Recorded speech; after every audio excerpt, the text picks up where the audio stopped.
But today we're covering session 16, working with both buyers and sellers.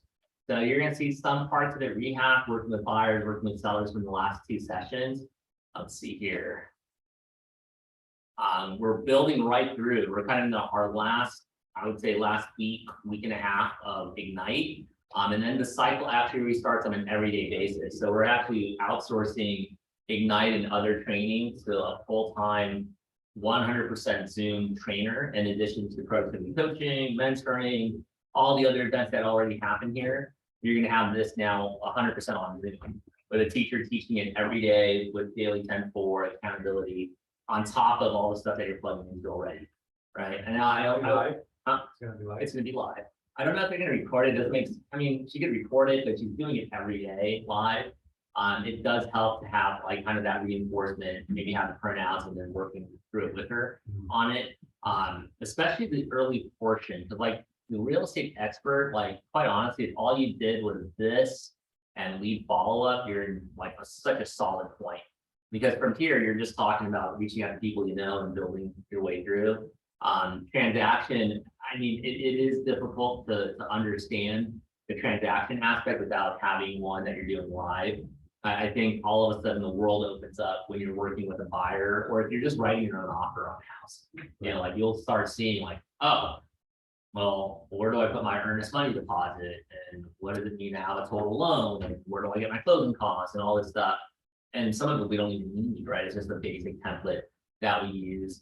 But today we're going to be talking about working with buyers and sellers. On Friday, please have your laptops with you because we're going to set up templates on make and receive offers. We're totally going off script. I'm just going to teach you guys how to set up your templates and make that the easy button. So then you just literally rewrite the same thing over and over. So that what you'll need is your preferred method of tablet, desktop, or laptop, and then just your card information or your to access the form, right? Yeah, and then if you're with MLS with SRAR, just have your login information handy. So I'm going to show you how to copy paste all that easy, all the fun stuff. I can teach that all day. Friday, yeah, that'll be this Friday, and it will be recorded, so it'll be on Zoom too, and we'll see like me kind of struggle through it, not struggle through it, but set it up, because I call it writing an offer in 2 minutes or less, right? Like even before we hired our operations director, I was writing offers in less than 2 minutes, just because it's Nicholas. I'm gonna copy paste your full name, your wife's name if you're buying it together, or if you're doing it through a trust or LLC. I already have like all the client's information or seller's information, copy and paste that. It's like a super easy thing. And then the actual offer already has all the check boxes that we make standard and timeline and stuff. We standardize all that stuff. Virtually every top producing agent we have ever worked with has a deep and almost inherent sense of service. They have service heart and place their buyers or sellers' real estate experience above all else. They're always thinking service. So when we flash back to the lead generation, lead follow-up, and you've seen that pipeline, that cylinder where it's, hey, the buyer or the client then goes right back into the cylinder. We were able to do that because we've won them over now as a live experience. You know, I keep going back to see Nicholas with your client in Winnetka. You know, it started that way, and then maybe you eventually help her through that tumultuous time buying and selling, or selling and buying. And then all she thinks of is like, wow, okay, that wasn't easy, but you know what? Nicholas guided me through it. And here we are, right? So this becomes a very big part of what we do, because without the client experience, there is no past client to go back to help them with future transactions and the referrals of the people that they'll come across through house blessings and parties and just life in general, right?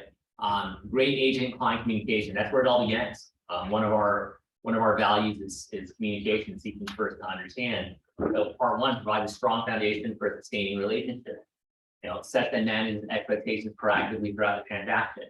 Create peace of mind for your clients and enhance your credibility. Number two here, set and manage expectations proactively.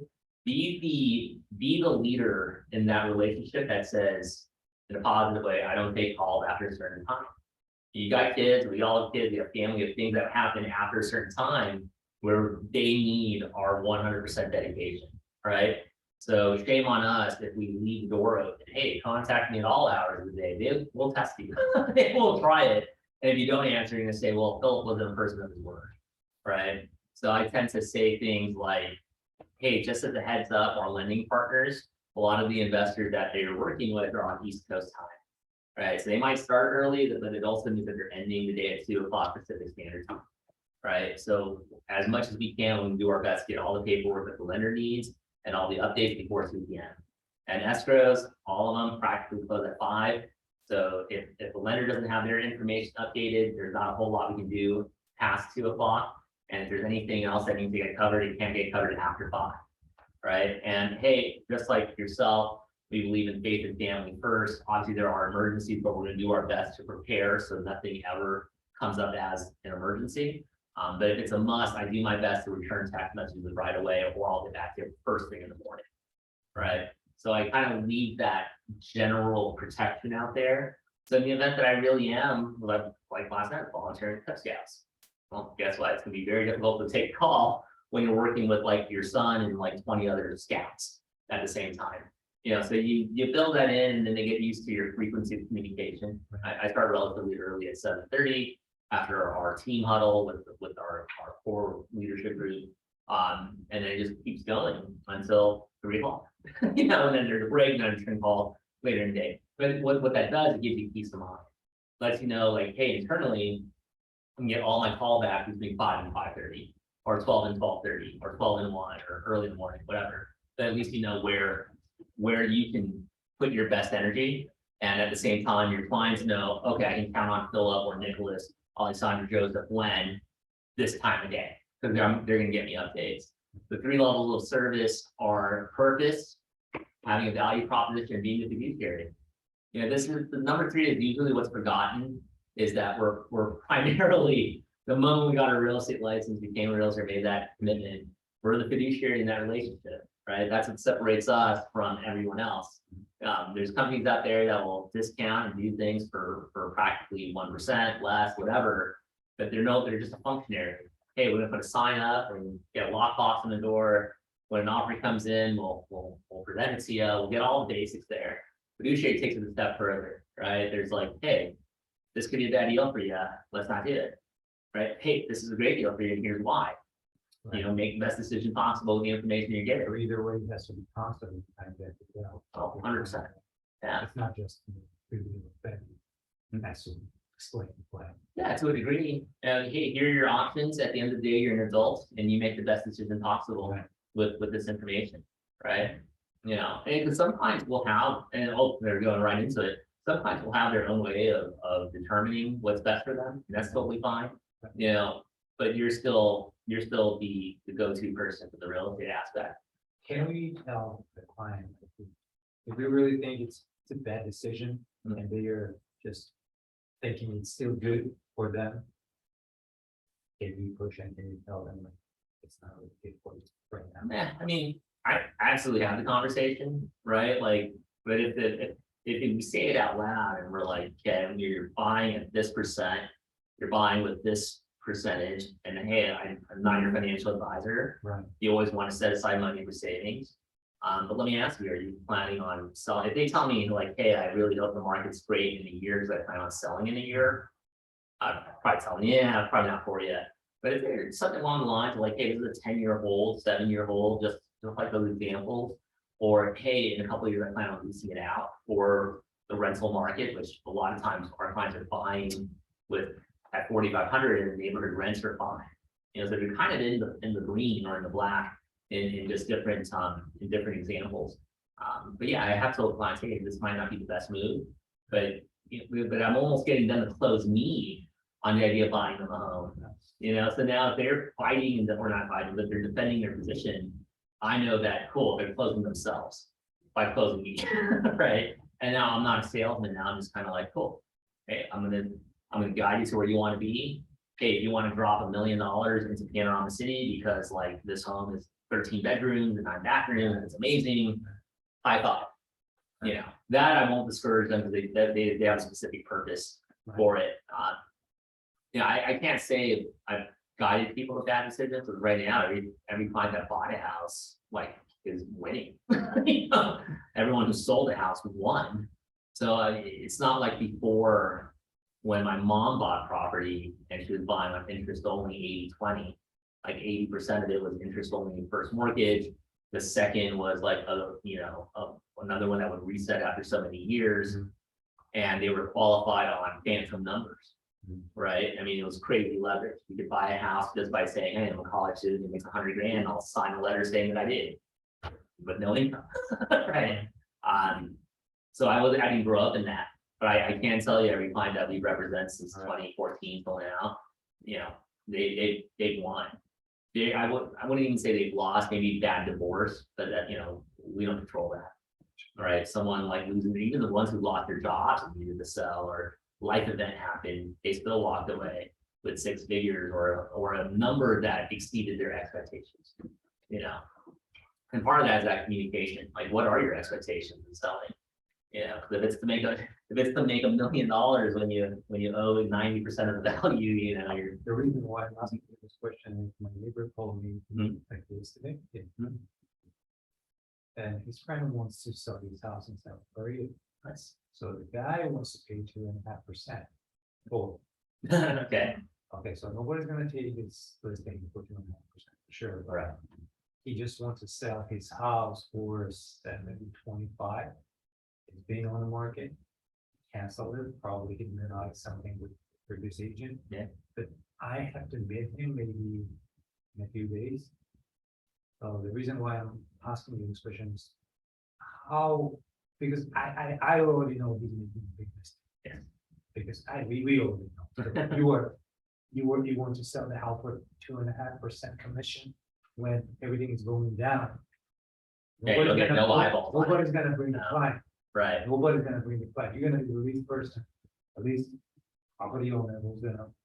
Mhm. If I had a client buyer, and if I see like other options there, which is 2.5% on my side, why am I gonna bring the client to you? yeah. So, On that thread, I mean, we've dealt with it before too, like referral client, similar situation. And the dialogue heading into the appointment, like, hey, John, before we meet, let me ask you a few questions. It's called a pre-qualifying, Mhm. the listing script. And one of the questions is, when you do sell, where do you plan on moving to next? Just to confirm. And he'll say whatever, right? I'm moving to Georgia. Awesome. Hey, what brings you to Georgia? You know, work opportunity, Hollywood's moving out there, whatever. Great. Yeah, I noticed your home here, it was previously listed. You know, what are your expectations of what you want to net? Not what's to sell for net. that's what Right. that comes along. Oh, okay, cool. High five, Stephanie. Yeah. So Yeah, you give the number and he might say the most I can net. Okay, great. Well, how much, what would that number be? You know, before you go. right. And then he doesn't give you a number, great. We'll revisit. Well, let me ask you another question. How much do you owe on the current balance? I owe 250,000. Great. And then, hey, what number won't you go below in the sale of your property? Let's say he says 700. Okay, great. And then you just go right down through the line. And if I know going into the commission is going to be a problem, I'm not going to like make it a hard line over the phone. But what I'm going to do, I'm going to present value, right? Like, okay, what are some easy buttons we can alleviate for him? Is it cleaning out the house? Like, hey, when you move out, all the stuff that you don't want, leave it in there. We'll take care of it. And I basically just call 1-800-GOT-JUNK and they just call all that stuff out for us. But hey, is it to have a cleaning service, clean the houses, one less thing you can do. You know, I'm gonna start painting the value in what we bring to them. When it comes to commissions, I do say like, hey, here's our commission. It's 6%. Let me show you why. 2.5% is right off the bat for our brokerage, right? Another 2.5% is for the other selling brokerage. And then this 1% here is for us to make it this the most simplest transaction for you from the time of pre-marketing or pre-listing, pre-marketing, marketing, and then you being able to transition out. We use those funds to reinvest into you and into making this experience as seamless as possible. Right. So if you're a motivated seller, when you listen to this, what he just said, you have to be crazy to go with that and keep this 2.5% deal Yeah. with any real estate agent brokerage to save money this way. Because end of the year, probably he's gonna cut like $100,000 or something. Oh, easy. Yeah, like he could try and sell it himself and miss a tremendous amount of net proceeds. Yeah, I mean, I would even say something like if I'm pitching a 6 and he's like, I would even say like, hey, we should even offer a 3% or a 3.5% to the buyer's agent. Really get the market on your side. And we can even write in the terms, like we've done it before where we were offering more commission than we were making. But in the disclaimer, it was, hey, offer must come in at this number, not even list price, it has to come in at this number that we're putting on the agent comments. You know, you must not ask for any repairs, grants, or credits grants will be taken from your commission. And that's it, right? So we made it as plain as day when we would offer 3.5% commission. But we laid out the detail, must exceed this offer price, any concession will come from your commission. Yeah, that's why he's going in the wrong direction. Oh, yeah. And as a real estate agent, should I tell him so? Really wrong. And another way is to find out where he feels that's coming from. Because a lot of times if they had a terrible experience, you know, like what we thought about here. It's simple. Yeah, He had, right. Because the agent was just, didn't seem like Phil did anything. You know, he got a sign in the yard, the pictures looked like crap. You know, he walked around the home taking pictures of his cell phone. Yeah, I've seen that. checked the listing on MLS and buyers commission was 2%. Yeah, another red flag. Yeah, and I'll just tell you this now, if you have a client looking at a house that's, let's say, less than 2.5, I've actually gone to the agent and said, hey, we're gonna fill your house. And more than likely, I can get my clients to write relatively close to a full offer on your property. And if we do that, is there any way that we can get, and I never say pay me, I always say, can we get your seller to pay my brokerage a full 2.5% commission? Never say it's you, but Right. technically we're not paid a commission. Brokerage Sure. paid a commission, you know. Yeah, I'm capped, high five, or we're working on those things, but you know, just we let them know, hey, can you pay our brokerage? And I'll text them that as well, or I might not even call them, I'll text them that. They reply back, awesome, when we write the offer, I submit it with what's called a CBC, Cooperating Broker Commission, and that will supersede what's on the MLS, what's signed by the seller. Yeah, so I get that commitment up front, verbal, and on the text message, email preferably, and get that out there. Kind of report. Yeah, absolutely. Yeah, I mean, we're giving away kind of like behind the scenes stuff, but that's what we do. And now the market has changed, was different, you know, when the market was hot on seller side. Yeah, I took it on chin, you know, like, okay, 2% is what you're offering, then yeah, it is what it is. Because we were already going in overpriced, all this stuff. A few times the client did pay the difference, you know, like I've had him pay 0.5%, 1% difference because it was so low. Like, I'd say so low, but it was a 1% commission. Oh, big. Yeah, so we had the buyer pay us a 1% commission, you know, to kind of balance it out. But what can you do? You know, the advantage was to the seller. And they had, from what I understood at the time, double-digit offers. But what are we gonna do? When an agent represents both buyer and seller, good problem to have. Doesn't say that there, but it is a good problem to have. Remember your fiduciary commitment to your client, and that is essentially both, not just one side. You are committed to both ends of it. Set expectations in that regard. The review of the transaction process, partner with an agent never hurts. You know, maybe at times it might be easier to bring a partner on, maybe at a reduced commission, but now there's proper representation for the buyer in that scenario. Get pre-approved for a loan, set clear search criteria, find your new home, make an offer, all the way through negotiate inspection. Let's see here, set the time expectation. So time expectations are interesting because what's on the contract isn't always what the time is, right?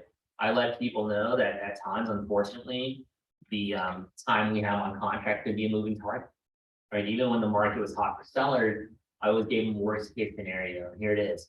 Buyer decides to cancel on their 7th day of all contingencies being removed, right? They might have a complete change of heart and we're resetting within the next buyer up.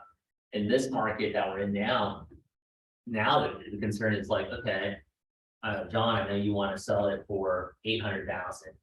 The market right now is telling us that realistically it'll sell if we list it a little lower and gain attention.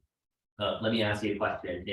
How long would it take for you to sit at this number before you feel like, hey, I can't continue paying this, or I can't continue having my home sit? So the average, you can pull up average days on market, but the current active listings are averaging 90 days on market at the same price that you're asking for. Are you comfortable with keeping the home on the market that long? No. Great. What's the longest time you would expect to finally say, hey, this home is sold and my check is here? Gosh, no more than 60 days. So now they've given us, they've helped us set the time expectation. I want to say tomorrow. They gave me a time, like from time of like listing, escrow, relative, meaningful escrow. That's 60 days, pretty fair, right? Now it's like, great, I get to be on the hot seat if you allow me to price it at this number. And let me show you why. All the homes here are sitting 60, 90 days, whatever, north, 800,000. We need to be a little aggressive. I know there's a number you won't go below, but let's do 675. Knowing that we're gonna get so many eyeballs, and here's a real stat, 35 people to get one offer. You need 35 people coming through an open house to get one offer on your property, right? That's a national average. Granted, you know, it's kind of skewed with the South and the Midwest and the Northeast and stuff like that. But, you know, share that with people. Like, hey, you want an offer? We need 35 showings on your house. Whether it be all of them, to have one offer. You know, so 35 interested parties coming through to get that one. And we might not even, the way open houses are set up right now, I haven't heard anybody say that they've had 40 people come through an open house, okay? Well, I had 25 the other day. Dude, Thank you. damn, Last okay, I Sunday. take it back. 2 Sundays ago, I'm actually working with listing. I'm not the agent. I'm working with this. Yeah, totally. Like 10 houses from where I live. Really model, beautiful. I'm really pressured from a buyer. And the first day was Thursday. We had 6 people. Second day, 12 people. Third time, 25 people. Last Friday, I had 16 people. I had You really 10 have some magnetic energy. Yeah, you're like, bring people in. I'm crazy with signs. I have like signs everywhere. What was the list? It was 856 in Rosie. They went down 27,000. So it's 829. Oh. This is what I was telling you, Yeah. you remember that? Oh, yeah. You know, people can't afford this like above $1 million, Mhm. and now they are shopping with like the low Yes, price of house with, you know. take a mortgage calculator. Yeah, Once it starts getting over 4,500, people are a little like, ooh, after 10% down. No, it's interesting. Yeah, great job, by the way, because that's the difference maker. Like, if you could show them that, hey, this is what we do, this adds to your value proposition. You know, like, for example, getting, this is on the buyer side, but you know, on the side of like setting the expectations, and getting in there. Hey, this is what we do to bring people in, but we still need your effort on price, you know? Yes, and I do think it's all over. It's 3-bedroom, 1 bathroom. I think the 1 bathroom is not helpful. oh, okay. And I would say that Is this there any opportunity to add without like, breaking back? Rosemead's really great with permits, so it's easy to work with city on permits, but I mean, you already kind of paying so much money. Right. And the house is free turnkey, they completely remodel Okay, it. they're part already in that. That's Yeah. awesome. Now, what do you think about it, the turnkey house and you want to add something kind of new? No, I don't think it's too bad. I mean, your bid is probably 15 grand, right? And what it used to be 5, but now I would say it's probably 15,000. Yeah, not a bad move. If it's somewhere they want to be, I mean, Rosemead is a beautiful place now. It Yeah, really is. it's really come along over the last 20 years, so, Good job. yeah. Thank you, well, I think good thoughts and prayers about that. I'm If glad- I have an open, I'm gonna call you. Me too. I love the open houses. I love doing people like that. Yeah. It's good. A fun one is probably let the neighbors know, like, hey, I was able to get like 40 people to come to your neighbor's house, you know, I mean, hey, it's Super. I would totally try and flip that, like, how do you get sellers out of it? You know, like, you're gonna get buyers or whatever from Yeah, it, I have for a sure. ton of, I have 20 people all over. I'm overwhelmed, and Dude, and I have a couple people from neighbors that are not. One is very interested in selling his house, so I'm kind of working with, you know, trying to figure. maybe you get like a farm list. Right now, we're just kind of brainstorming, like, let's say you call them and say, hey, you may have seen my signs and you may have stopped at the open house. But I had 40 people come through my open house 3 different days, and 20 families are looking at buying in this neighborhood. Unfortunately, your neighbor's house only has 1 bathroom, so they're really looking for a 2 or 3. And you know what? I wanted to give you a call, not for you to sell, but we happen to know if any of the neighbors might be thinking of moving. You know, and people always love that. Like you're not being prospected. That's someone around you that is, and that might be your end. Also, that's 25. All buying at 800,000. Dude, 4 grand a month. It was wild. It's been pretty, I have a good feeling that's gonna happen. Dude, Hopefully so. So, yeah. And to save you on this note, set document expectations. So clients are like, oh, we need an offer sent out right away. And you just finished filling those on a Saturday. No, you know, even when the market was hot, I always wrote the offer on Monday. Always let the client know, like, hey, take the next day and a half, Nicholas, you and your family, you guys saw a ton of homes with me. Take a knee and think about your top 2, top 3 homes. Let's revisit it Monday at this time, whatever time works for them, and we can write the offer the same day. And I'll teach you on Friday, guys, how to write a 2-minute offer, so you can literally write it before you go home and play with the game. You know, so that's always a fun one to set document expectations. I learned how to set the expectations for offers. Because always the big time stuff to go from showing homes, family waiting for me, my family. I'm gonna have to sit down at a Starbucks, bang out a couple offers, only to find out, oh, well, we didn't like these 2 homes, and this home we're still kind of thinking about, and hey, can you make the price smaller? Oh, yeah, so I just kind of even teach our showing assistants, like, hey, don't get caught up in getting in, like, 5 o'clock alarm, we need all these offers written. Hey, think about it, literally sleep on it. Exactly. We'll get back to you Monday when you're refreshed, ready to go, and we'll get the offer out. And a listing agent, let's call it what it is, even when the market was hot, they try to round everything up on a Monday evening or a Tuesday morning or Tuesday evening, right? Knowing that counters can go out the same day, open escrow Wednesday or Thursday, deposit in by Friday, inspections that weekend. Oh, we canceled, no big deal, go to the next offer on Monday. So there was never, if you think from the perspective of the listing agent too isn't gonna bother their seller. In this market, they might just say, hey, we finally got an offer. Oh, God, yes. But also to your point, great leverage. Let them sweat a little bit. Let me be the listing agent. Hey, not to bother you, Alessandra, but what do your clients think? Are we getting an offer? And the first person to talk always loses, right? The sales 101, the first person to talk is the loser. So if I'm the listing agent calling you for your feedback, there's a discount in the works, at least in this market. Jeff? You're absolutely right.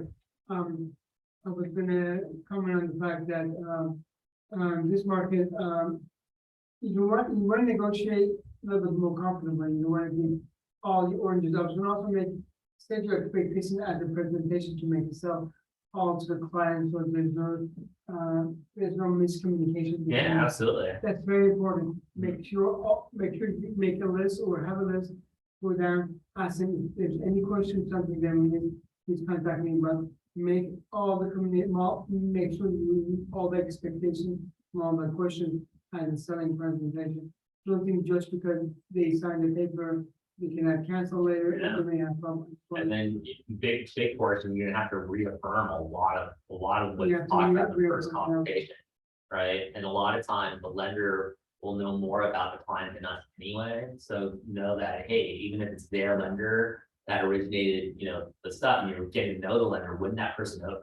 Because that person will provide insight that you didn't have on them, right? Like our lender who was just here, she sends us a screenshot. Say us, myself, and our operations director, Maureen, a screenshot of the client having like second thoughts about the mortgage payment and wanting to cancel. Right? They never tell us that. They're always like, oh yeah, that's great, cool, we're gonna get some more credit, blah, blah, blah, blah. And they're telling the lender, I don't know if we're gonna pull this off. So that's great insight. So when I do have a call with them today at 5, I kind of know going in, hey, there's some fear here. Great, how can I prepare for that? Well, that example we talked about, your home 0.2, not too long ago, it makes it 4%, right? The value is definitely there. We're not gonna get many homes on the market unless they really need to sell at this seller. You might not see this home again until it's worth 1.1 on the market. So setting set communication expectations. This one's simple, let them know when you're gonna call. Like if you're working with a seller, I've learned to make their updates Tuesdays and Thursdays. Why Tuesdays and Thursdays? Tuesdays is great to get all the feedback from the weekend as the market changes, even when the market was hot, it was hard to get everyone's feedback and get all the offers rounded up together. So we use Tuesday as an update and presentation day. Now that the market's cooled down a bit, we use Tuesday, Wednesday to give them the weekend update, and a lot of times with no update, we let them know, hey, this is what the update is, nothing to report. However, interest rates are up, we really need to consider adjusting our price at some point. Right, so I'm planting seeds for a price reduction. The second data update is usually Thursdays. Thursdays through Fridays, I just do not want to do anything. I just want to veg out. But Thursdays, I tended to like, hey, let's set up for our open house. Hey, are we gonna have an open house? Here's who's gonna do it. Someone from so-and-so office is gonna host it or we host it. So Friday, they kind of know, okay, cool. I got my updates for the week. And then on the next cycle, yeah, if they need something, just text, whatever, call us. Otherwise, the next update would be 4 days out on Tuesday. And then same with buyers. The buyers have got the automatic campaign, so they get the automatic updates of what's hitting the market, right? Price adjustments or whatnot in their range. But when it comes to being under contract, we also update them every Tuesday. Like, hey, this is what we have going on. Maybe we update on Thursday, then we have group text that we go through. And they also know that, hey, they're probably not going to get an update from me after 5 o'clock unless it's like a dire emergency. Oh my God, we need you to like meet the notary ASAP. They went to the wrong address, but they're on the way to the correct address at the wrong time. Set contingency, that's something super basic. We let people know at the time of offer, hey, it's a 7-day inspection period, 12 days for the loan, 14 days for appraisal, whatever that is, or reverse. Set up to date market expectations. So this is kind of ahead of its time a little bit, but now we're here. Like you were saying, client wants to sell at 725, such a low commission offer. Well, that's setting up to the market expectations because the market isn't buyer by themselves; it's also the agents representing them. And we got to appease to that market or appeal to that market as well as the agents. We got a tech aspect. 3 steps of gaining referral: provide value, ask for help, and equal reward plus reward. Reward them for the referral that comes through. Can I make a comment? Yeah, of course. Just on the side note, to help you out when going through revision, having at the wrong price to sell the property and giving the wrong commission, it's going to only delay. And if they're making payments on the house, it's going to cost so many more payments, and then the property tax. And we don't know, even the market will go down there. I'm not saying this to scare you, but I just want to clear up the fact, just so you know, you have to pay the additional property tax, then keep that in mind, the additional property tax you have to pay. And just because you may save 1 or 2%, but you may pay more interest to the bank, property tax and market will not show. So if you tell them all that, then they think more clearly about how you can put that kind of property. Oh, yeah. Make it happen. Make it happen. Let's try it. Make it I happen. haven't. No, good luck with making it. You're already on the right path. And then ultimately, you can get 5-star reviews. It's such a way to go. I wish I hadn't built this habit. Now we're just like kind of cranking out that muscle of like, ask for the review, Philip, and so now that's something new for us. Even though it's been around for a while, I never got after it. So I know we did okay when they're referring us clients, or they're calling us about information, but perception is such key, right? So if someone's calling you on social media, like a friend, whatever, and they look you up and, they're like, Philip has no reviews or whatever, but there's a ton of helpful information. I'm just saying the reviews do go a very long way. Seller reviews, buyer reviews, let's jump into success with buyers. Buyers want you to help them find the right home to purchase, right? I mean, that's just half the battle. Help buyer negotiate in terms of sale, which is going to be more of a topic for us going forward, and help with the price negotiations. That's something we're going to see more in this market than ever before.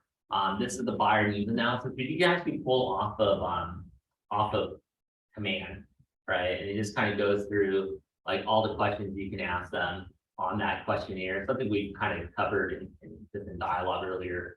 Buyers' lives change or buyers' worlds changes, right? And this is where we become the coaching consultant in their world. And the same will happen for sellers, right? Are we changing their lives? Are we changing their world? And we change their lives and their world changes, right? Everything around about them hits. Tough conversation equal fiduciary conversation. Kind of like what you were sharing, Nicholas, kind of ahead of this slide, is sometimes it is a tough one to say, hey, this is a bad move.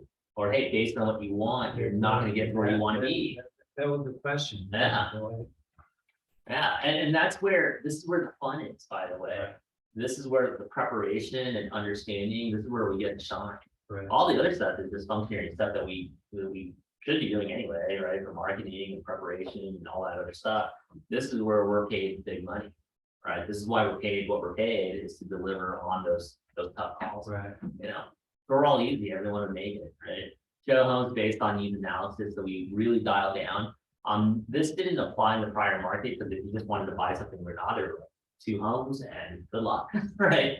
Now, when you go online, you can find, if you went through the valley, 800 or less, or say 850 and less, 3 bedrooms to that. From Silmar to Woodland Hills to Chatsworth to Studio, well, you're not finding Studio City, but in the whole valley, you're gonna find 190 homes, standard sale, 3 bedrooms, 2 baths, less than 850,000. All day, right? Even if you eliminated all the townhomes and condos, single family home, all over. So getting really, really clear on what they're looking for will help a ton. And when you're on the listing side, be very clear on what functions the home has. Because when people do their little search thing, like some of the buyers agents, we might not just look on price. The price alone, there's a ton to look out for. So I'll get really clear on the high school, really clear on what kind of fireplace is it, all those little details of the home. So that will help narrow the search. So you're not spending 4 hours showing houses all day, right? Or you kind of get a specific client on the listing side hitting the house. Showing homes best practices, show only the best properties for your buyer 100%. Have MLS listing with pricing information. And in this case, you might even like have notes on your agent printout to say like, hey, I spoke with this realtor, Filip and his team is willing to give a concession like 50,000 reduction or some form of credit for you to buy this house at this price or reduce the price, and then that stuff I don't really do. Be knowledgeable of property neighborhoods. You can do a hyper deep study on the area if need be. A little thing called Google. Include recent comparable sales. Point out potential issues concerning with each house. I can't stress this enough. Like it's very obvious that a home is remodeled, but where are the gotchas? Where is it like maybe the drawers aren't installed properly? There's cracks or settling cracks or whatever. My mom, I applaud her for this. She said, hey, what allowed me to continually work with Florentina, that was her realtor, and Alex and his brother, those are her 3 go-to people, all from Remax at the time, was that they always pointed out something wrong with the house below. I worked with other agents who always said how awesome the house is. Well, I could see that it was in the marketing, but they always told me what was wrong with the house. And I appreciate that. I walked away from bad deals, because I didn't see that it's, the air conditioning unit is like this massive thing. I just like the fact that it's this type of house. I get lost in the staging or whatever. So that always wins. Even when the market was fiery hot for sellers, it was like, hey, I know we're going to offer on this house, but hey, this is what I see. So let's put that in consideration. And hey, when we have the inspection, it could be worse, but know that more than likely we're still buying it as is. That sucks, but hey, if that's what it takes to get the house, thank you for letting me know. Showing homes means agent interaction. This is a big win, right? Like the agent interaction, this is your toolkit. Now, granted, this was written in a way like masks and hand wipes and hand sanitizer. When this was we were just kind of coming out of COVID, they were kind of putting this all together. I still, believe it or not, keep that stuff in my car. You just never know. Right? Yeah, I still have it in my trunk. Takes a little space, nothing too much. But the agent interaction, I'm always very cordial with my text messages to the agent. I never know if that's the one we're going to be working with. You want to build equity with that communication early on, right? Because things never ever go 100% right in a transaction. Maybe once it was super smooth, right? But 9 times out of 10, you're going to have it where, oh God, I'm having a big ask. There's a lot of work that needs to be done. And I knew I told them we weren't going to ask for any more money, but in light of what's going on, I got to ask them for a $5,000 credit. Or hey, we might need an extension 2 weeks. And I know the seller is like a little hard date about this date. But if you build it early on from the time of texting, or calling, emailing all the way through, you build a little bit of a reserve to have a tough conversation with the agent. And then the agent can have enough equity to talk to their seller. Otherwise, if you build no equity, it's a combative relationship for 90 days, 60 days, 30 days, however long escrow is, and you're fighting. And every text message and email, I've been in those situations where it's just hostility from start to finish, listing and buyer side. It's like dating, but like the wrong one. Not that I ever did a lot of that. Safety first when showing homes. Always let them walk in front of you. I used to make a mistake of letting them follow me in. Like, who knows? And nothing bad ever happened. I did walk into a room one time where there was a naked man in the house. Like he was sitting in the bathroom. I was like, oh, hey. And my client, just bailed, 6'3" guy, just took off running, scared for his life. And I'm like, yeah, I'm so sorry. It was a home sitter who was You know, this is 2016, 2015, or something like that, so people were still flipping homes at that time, they'd have house sitters making other stuff was stolen, or squatters would come in. It happened, you know, if you can, you know, if you're just by yourself with just a single client, you know, let him go through the house, yeah, I'll wait for you here, come through, out you go. Yeah, on Friday I did the open house by myself. Yeah, My okay, mom there wasn't you go. very happy about it, but I was like, Mom, you're down the street, I need to make some money, like, please. So Or have mom join you, like, you know. I was telling her, right, you guys wanna come, you can just can't talk about the price, you can, you know, sit there with it, you know. But, yeah, I'm trying to keep that stuff in mind, you know, just being Yeah, or if you not have all and, you know, all these factors. and we're not all Nicholas, you know, like walking in looking like a like an armored knight, you know, ready to go. Throw down. I'm kidding. But yeah, you can also have like networking partners coming out, like non-realtors, like life insurance, home insurance. Okay. They can hang with you. They're happily hanging. They're prospecting too. You know, That is so so good to know. Okay, thank you. loan officers, and then you're out in Rosemead, so yeah, maybe you're a part of a network that's out there. Yeah, I'm stuff trying like to that. establish that. So I have a couple realtors in the area. It is. I actually have a horror story. I Oh, yeah, didn't share, I please. didn't know my real estate license yet. I lived in this house in Altadena during COVID, so everyone was trying to buy homes. And it was this weird text chain of like, we're renting, so the agent would text me and my roommate, Oh, yeah. and someone's gonna come, and we're like, okay. My roommate did not want to sell, did not want to leave, so the emotional connection, I was ready to leave, I was fine with it. I was by myself and I was about to take a bath, and all of a sudden I hear a man come in my house. Oh, I was wow. like, hello, and I was so scared, and I'm like, what? I come down my stairs, and like, there wasn't a realtor, this big guy, really tall, face tattoos, like, he was big, I was like, are you trying to see that hat? Like, and I didn't, they told us the wrong day, they told us the next day at 7, and I left the house, I know, not to be moved, but I was like, oh, there is some dudes in that house. What did And he? then we had like a second person with him, said, I'm so sorry, and so the realtor was outside, didn't want to come into the house because of COVID and stuff. So I was so mad, and so Crazy. it was wild, so I just remember, Yeah. I was like horrified, I was like, Jackie, there's someone in the house, I think, you know, God. buy him, I don't know, so anyway, that was like a good, like, mental note, didn't do that. Yes, and on that note, it's the communication part. I flew through the seller side mainly because it's like a rehash of the buyer aspect that's from the seller, and I just keep referring like on the seller side is what to look out for. But it's also communication with tenants and the families that live there and the client themselves. Like, hey, what are the hard times that no one can see the house? Mhm. Like, especially when we were selling homes when people were having homeschool. Oh, okay, well, no showings until 4 to 6:30 window, because I know the family can go to the park or beach or whatever, you know. This is like kind of our guiding stars, our Y4Cs, 2Ts, ES. Win or no deal, integrity be the right. And on Stephanie, we should have that tatted on one of the walls here. That's like something we live by. Customers always come first, commitment in all things, communication seek first to understand, creativity, ideas before results, teamwork together, everyone should more trust, starts with honesty, equity, opportunity for all, and success results through people. Like when you think of like how you run your business, how you run your life at home, working with clients, working with your strategic partners, there's no way that this doesn't fit in any of those aspects of life.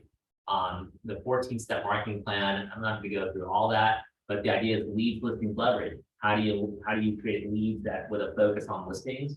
So if you notice, if the listing agent sat their own open house and worked it, they would have 20 buyers.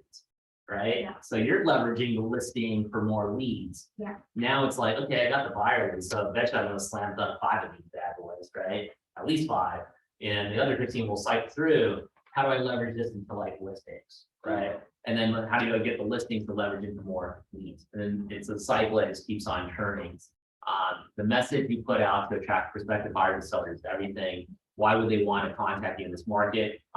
What would they get if they did? These 2 questions are at the heart of all effective messaging. So when you're out reaching out, hey, Philip and Monica, I have 20 buyers who are solid about buying a home here, and all that was missing at the open house I was hosting was that it needed 2 bathrooms.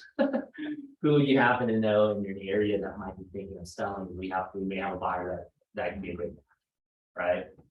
What would they get if they did? If they did match you, great, you get to pick your neighbor, right? Or whatever that messaging is.